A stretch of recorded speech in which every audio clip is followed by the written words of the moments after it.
आपण पाहत आहात तेज तुफान न्यूज, न्यायिक व निर्भीड बातम्यांचे सर्वांचे आवडते नेटवर्क। तेज तुफान न्यूजच्या हाती एक ब्रेकिंग न्यूज येत आहे। पुण्यात ज्याप्रमाणे संतोष माने यांनी अधिकारी लोकांच्या त्रासाला कंटाळून अनेक वाहनांना बसने चिरडले होते, तशीच हैवानी कृत्य यमराज संजय मोरे याने कुर्ल्यामध्ये 40 गाड्यांना चिरडत केले आहे। कुर्ल्यामध्ये डॉक्टर बाबासाहेब आंबेडकर नगरमध्ये जमावामध्ये बस घुसली आणि 8 ठार झाले आहेत, तर 25 जण गंभीर जखमी झाले आहेत। 1 डिसेंबर रोजी बेस्ट बसमध्ये दाखल झालेला संजय मोरे व सिद्धार्थ मोरे दोघे बस घेऊन कुर्ला स्टेशनवरून कुर्ला बाजार बस स्टॉप जवळ डॉक्टर आंबेडकर कमानी जवळ आले असता सदर मद्यधुंद अवस्थेत बस समोर असलेल्या जमावातून घालून अनेक गाड्यांना जोराची धडक दिली। 332 नंबरची बस चालवणारा संजय मोरे या बस चालकाने अचानक इलेक्ट्रिक बस ही समोर उभ्या असलेल्या पोलिसांच्या गाडीवर घातली आणि त्यानंतर एकामागे एक तो 40 ते 45 वाहनांना चिरडत गेला।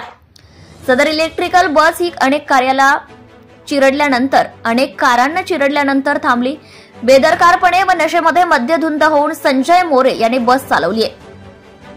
त्यानंतर संतप्त झालेल्या व भावना अनावर झालेल्या नागरिकांनी व बस चालकाला प्रथम त्यांनी चोप दिलाय। त्यानंतर पोलिसांनी मध्यस्थी करत सदर बस चालकाला जमावामधून पोलीस स्टेशनला घेऊन गेले। कोणत्या अधिकाऱ्यांनी वशिल्यावर व आर्थिक मोबदला घेऊन सदर संजय मोरेला कामावर घेतले होते अशी चौकशीची मागणी आता केली जात आहे। त्याला कामाचा बस चालवण्याचा कुठलाही अनुभव नव्हता, तरी त्याला कामावर पाठवले व बस हातामध्ये देण्यात आली। बसमध्ये सारे प्रवासी प्रवास करत होते, ती ओरडत होते आणि त्याला सांगत होते की ब्रेक मारा, परंतु तो नशेत असल्याने त्याला बस कंट्रोल झाली नाही। बस अपघाताला आरटीओ आणि प्रशासन जबाबदार आहे असं स्थानिकांचं म्हणणं आहे।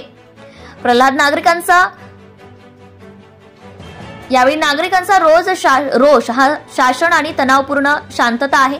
तसेच कुर्ला अपघात संदर्भात पोलीस तपासात महत्वाची माहिती समोर येत आहे। चालकाला बस चालवण्याचा कोणताही अनुभव नव्हता असं पुढचं म्हणणं आहे। तर छोट्या छोट्या गाड्या चालवायचा अनुभव असताना नेमका याला काय हेतू साध्य करायचा होता हा तपास आता सुरू आहे।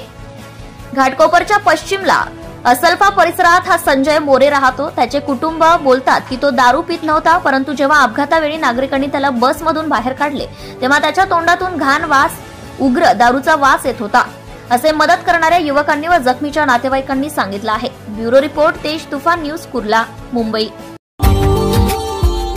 Subscribe now and press the bell icon. Never miss an update.